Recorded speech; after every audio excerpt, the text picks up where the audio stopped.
இன்னைக்கு நம்ம சேனல்ல பார்க்க போறது லஞ்ச் பாக்ஸ் ரெசிபி தான். சப்பாத்தி ரோல் குழந்தைங்களுக்கு ரொம்பவே பிடிச்சமான ஒரு டிஷ்ஷு தான். இது எப்படி ரொம்ப சுலபமா செய்யலான்னு பார்த்துடலாம். இதுக்கு முதல்ல கடாயில் எண்ணெய் ஊற்றிட்டு பொடி பொடியாக கட் பண்ணி வச்சிருக்கிற ஒரு பெரிய வெங்காயத்தை போட்டு நல்லா வதக்கிக்கலாம். வெங்காயம் வதங்கினதுமே கேரட், பீன்ஸ், கேப்சிகம் இந்த மூணையும் சேர்த்து நல்லா வதக்கி விட்டுறலாம். இது வதங்கும் போதே உப்பு, மஞ்சத்தூள், கரம் மசாலா எல்லாத்தையும் சேர்த்து காய் நல்லா வேகிற அளவுக்கு சிம்மில் அடுப்பை வச்சு வதக்கி விடுங்க.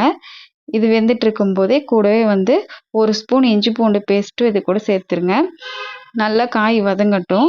இது எல்லாம் மிக்ஸ் ஆகி நல்லா காய் வதங்கினதுமே வேக வச்சிருக்கிற ஸ்வீட் கார்னையும் இது கூட சேர்த்து மிக்ஸ் பண்ணி விடுங்க. இப்போ நம்ம இதில் கொஞ்சமாக பெப்பர் தூள் ஆட் பண்ணிக்கலாம்.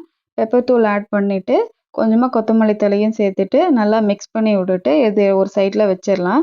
இப்போ நம்ம சப்பாத்தி ரெடி பண்ணிக்கலாம். நான் ஆல்ரெடி மாவு பிசைஞ்சு வச்சுருந்தேன். அந்த மாவை நல்லா நைஸாக உருட்டிட்டு சப்பாத்தி போட்டு எடுத்துக்கலாம். சப்பாத்தி போடும்போது 2 பக்கமும் நெய் தடவி சப்பாத்தி போடுங்க. அப்போ தான் மதியம் சாப்பிடும்போது சப்பாத்தி ஹார்டாக இல்லாமல் சாஃப்டாக இருக்கும். சப்பாத்தி வெந்துருச்சு. இப்போ நம்ம ஸ்டஃபிங் வச்சு சப்பாத்தி ரோல் ரெடி பண்ணிக்கலாம். மிக்ஸ் பண்ண காய்கறி எல்லாம் இது கூட வச்சு நல்லா அழகாக வெளியில் போகாத மாதிரி ரோல் பண்ணி எடுத்து வச்சுக்கலாம். நம்ம சப்பாத்தி ரோல் ரெடி ஆயிருச்சு. இது குழந்தைங்களுக்கு ரொம்பவே பிடிக்கும். மத்தியானம் சாப்பிட்றதுக்கு ரொம்ப சாஃப்டாகவும் டேஸ்ட்டாகவும் இருக்கும். பசங்களோட ஷேர் பண்ணி சாப்பிட்றதுக்கு ரொம்ப நல்லாயிருக்கும். இந்த சப்பாத்தியை நம்ம 2 2ஆக கட் பண்ணி வச்சிட்டோம்னா அவங்களுக்கு எடுத்து சாப்பிட்றதுக்கு ரொம்ப ஈஸியாக இருக்கும்.